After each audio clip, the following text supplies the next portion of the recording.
So many people want to start a business or a side hustle, but they don't know where to start or how to start.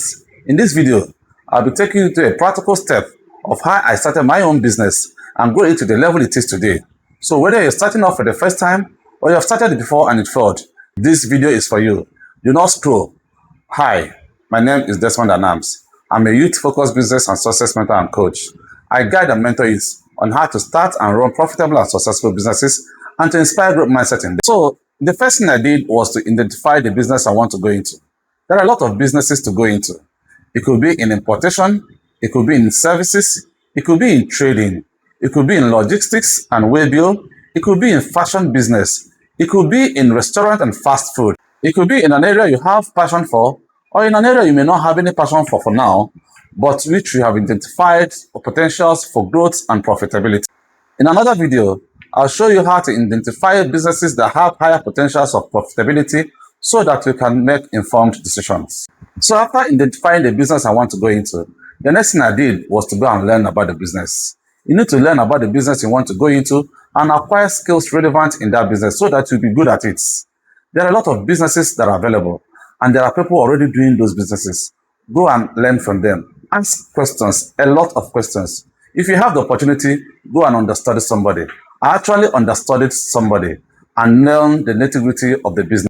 Don't delve into any business because you have the capital. Otherwise, you make terrible mistakes that will set you back. Worse still, you can lose your capital. So after identifying the business I want to go into and acquiring enough knowledge to start, it was time for me to ascertain how much I need to start the business.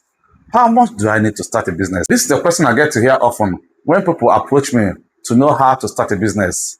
The truth is that the how much is relative.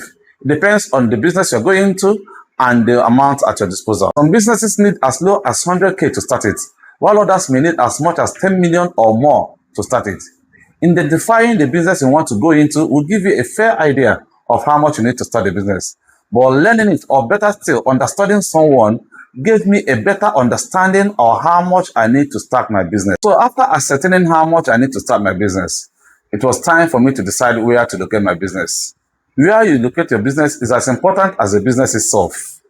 Location plays an important role in the survival of the business. You can locate your business on site, where people come in, make inquiries, transact, and go. Or you can locate it online. Irrespective of where you choose to locate your business, you must have an online presence. For me, I located my own on-site at the time, and when it was time for social media hypes, I started online presence.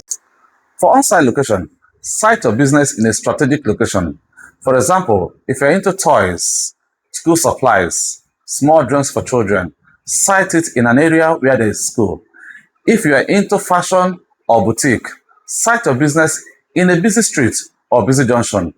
Don't ever let your consideration for where you site your business be about where you get low rent. You may pay low rent, but will hardly make any sale. Whereas people that chose a good location but are paying higher rent are making their rent 10 times over. If you site your business in a major road where there are no human traffic, where motor speed and pass, and there are no safe parking space, you will sleep until your rent expires.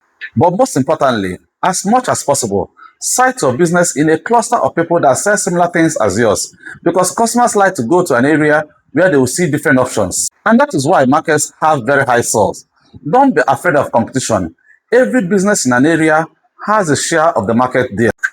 After deciding on where to locate my business, it was time for me to stock my goods. By the way, I located my business in a complex where other people sell similar and complementary goods as mine. I stock more of the items that I identified when I was learning the business that they have high turnover, though low profits, to generate enough cash flow. Cash flow is the blood that runs in the vein of businesses, and so you need cash flow to sustain yourself and your business. Without cash flow, the business suffers anemia, especially at this early stage. Then I also stock small quantities of those items that are not in high demand, but that customers ask for them from time to time. Those are the ones you use to keep and service customers. A customer can just walk away and abandon all other goods he has selected just because of that one you don't have, because he or she believes that they can get others elsewhere. I distributed my capital among the goods in my stock in a way that reflected customers' demand. Do not put all your capital in stock at the beginning. I strongly advise that you start with not more than 70 to 80% of your capital. Have a margin of safety and create buffers in case of emergencies. The percentage of the capital left with you can gradually be plunged back into the business when you start understanding the behavior of your business and generate enough cash flow. After stocking my goods, it was time for me to launch my business. I opened my doors to my customers. I started marketing my business and started telling everybody that knows me and everybody that cares to know what I do. This is the time for you to do aggressive marketing, both online and by word of mouth.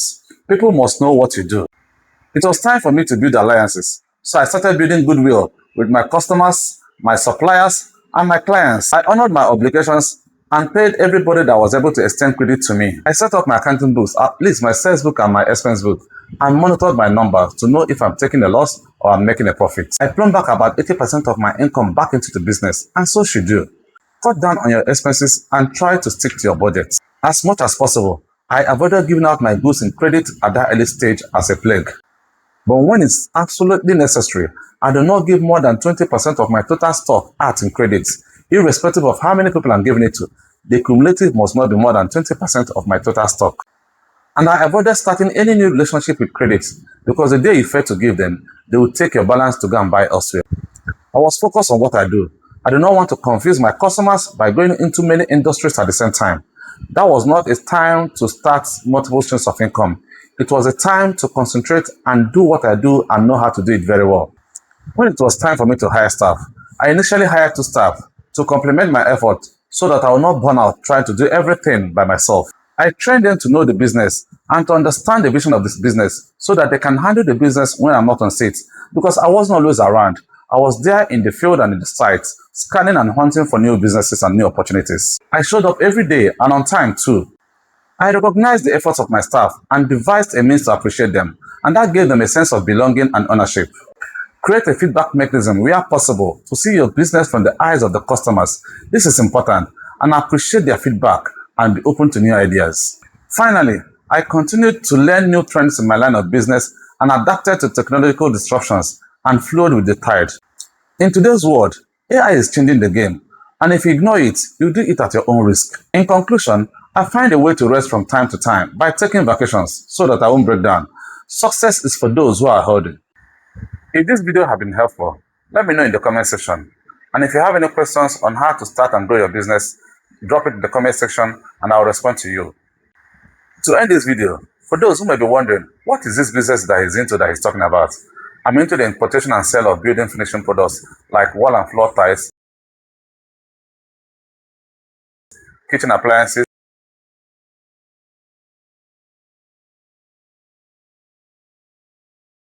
toilet accessories,